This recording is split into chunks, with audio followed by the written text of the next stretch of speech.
I'd like to thank you all for being here today, although I'm sorry it takes such a sad occasion to bring us together. I can't think of any other reason. Yes. Well, for those of you who don't know, I'm Willis Lyman, executor of Mr. Steer's estate. I'd also like you to meet Mr. Dash Balder, who represents Mr. Steer's brother, Justice. Thank you very much. I'm happy to be here.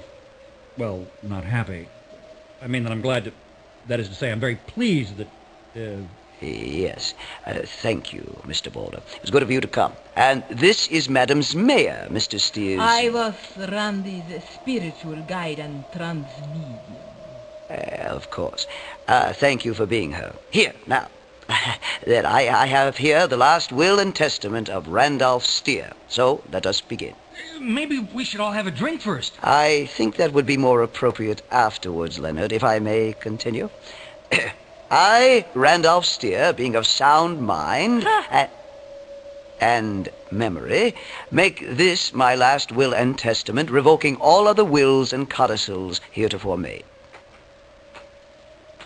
Hors d'oeuvres. Grimsby, I don't really think this is the time. Oh, just put it down on the table. With your permission, I will skip over the standard clauses and business directives and get right on to the special bequests. By all means, let's not drag this thing out. I do have a dinner engagement. Very well. Article 4. As I cannot leave my possessions in the gracious keepings of my beloved Irene, who has no further use for worldly goods, I must divide them among the living, who may still find some value in them. Grimsby, what are these? They're quite delicious. To my sister, Prudence Milverton, I leave all furnishings, decorations, and fixtures of Steer Manor. Oh, my lord. Well, I suppose we could have another of those charity auctions or something. To my nephew, Prudence's son, Charles Milverton, I leave my 3 automobiles. Charles, darling, do try one of those pink ones. Tell me, Lyman, what is the value of scrap metal these days? To my brother, Justice Steer, I leave my library of first editions and other rare books and papers.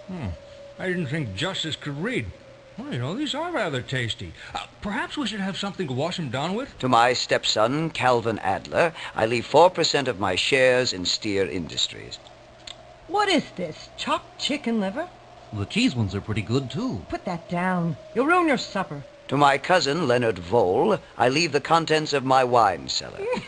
Wonderful! Grimsby, champagne for everyone. Could we please? To my grandnephew, Nick Steer, I leave 2% of my shares in Steer Industries. Fine. Some rusty heaps for me and 2% of the business for a skirt-chasing college boy. Hey, I'll give you 2% of something, buddy.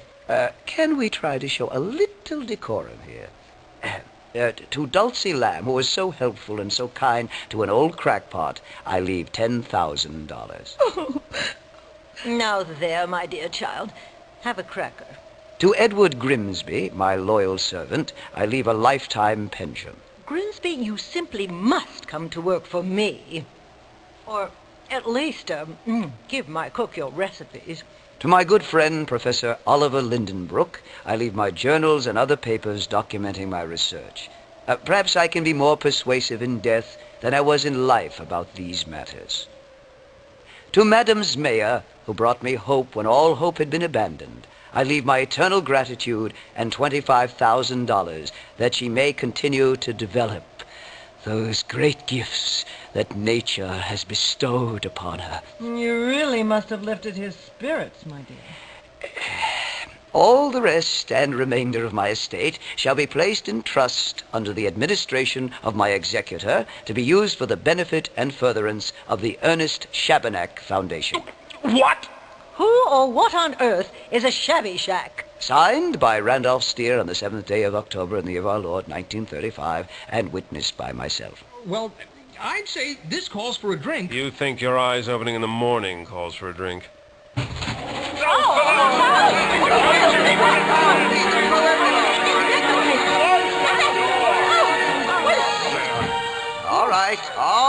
All right. Let's calm down, please. Calm down.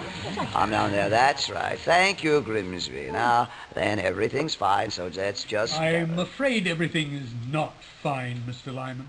Why, What do you mean, Professor? I have reason to believe that the will read here today is not the final wish of Randolph Steer. Not the wish. I assure you, sir, this document was made, signed, and witnessed under my full supervision, and that all is quite correct. I don't doubt the authenticity of the document, Mr. Lyman. I mean to say that I believe it has been superseded By what?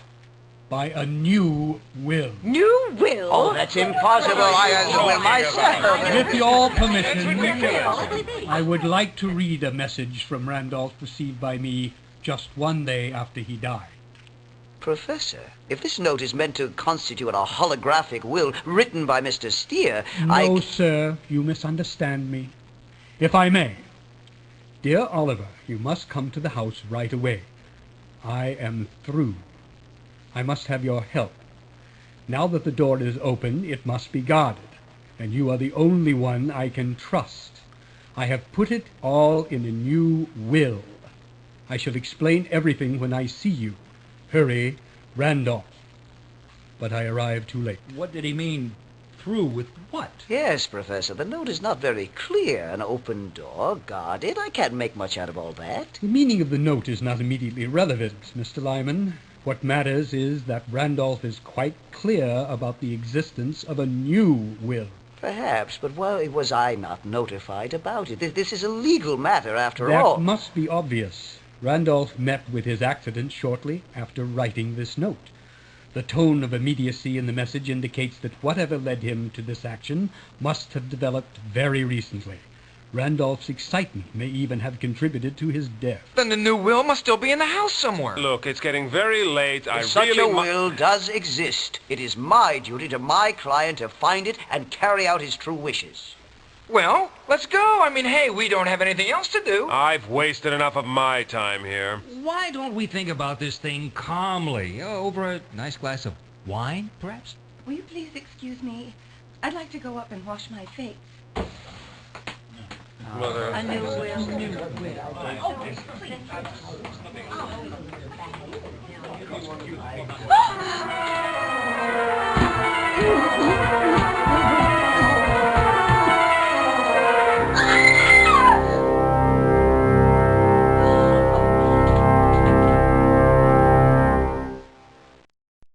Boy, that was something. Do you think she'll be all right, Prof? Dulcie is a young, healthy girl. Of course she'll be all right. Don't call me Prof. Oh, sorry, Professor. But what do you think made her scream like that? I don't know. She did say something about Randolph's accident. Since she was upset by the bequest, perhaps when she approached the stairs she thought about what had happened there and... She said that she saw him falling, Professor. I doubt that. She was just upset, that's all. Now, that was really kind of strange, too. Why would she be upset about getting $10,000? She should have been more like Lenny and his wine cellar windfall. It's all rather silly, actually. $10,000 meant no more to Randolph than all that liquor he never drank. Well, the bequests were a little odd. Randolph must have changed a great deal since I saw him last. And I'm still worried about Dulcie. Oh, yes, that's right. You two were in one of my classes together. I seem to recall you spent more time looking at her than listening to my lectures. That was a long time ago. My first year. But she left after the 4th semester. I didn't see much of her after that. Well, perhaps you saw enough of her before that. Not nearly. Never mind. Listen, she said something else, remember? Not just seeing Randolph falling, but something about a figure, a person at the top of the stairs. An hallucination brought about by the fainting spell. How do you know that? Maybe she really saw something. Maybe it meant something. Relax, Mr. Steer. We have more important matters to attend to just now. I believe the explanation of Randolph's note is here in his journals. Therefore, I will begin by studying them while you make a thorough search of the house. How can I search the whole house by myself? I recommend taking one floor at a time. In any case, I'm sure you will not be the only interested party, so you will have help with your search, though I can't be sure how truly helpful it will be. What is that supposed to mean? Mr. Steer, I wonder if you would allow me to concentrate. There are many books and very little time. Yeah, sure. Sorry. I didn't mean to disturb your reading. Come back later and I'll let you know if I've learned anything that might prove helpful. Great.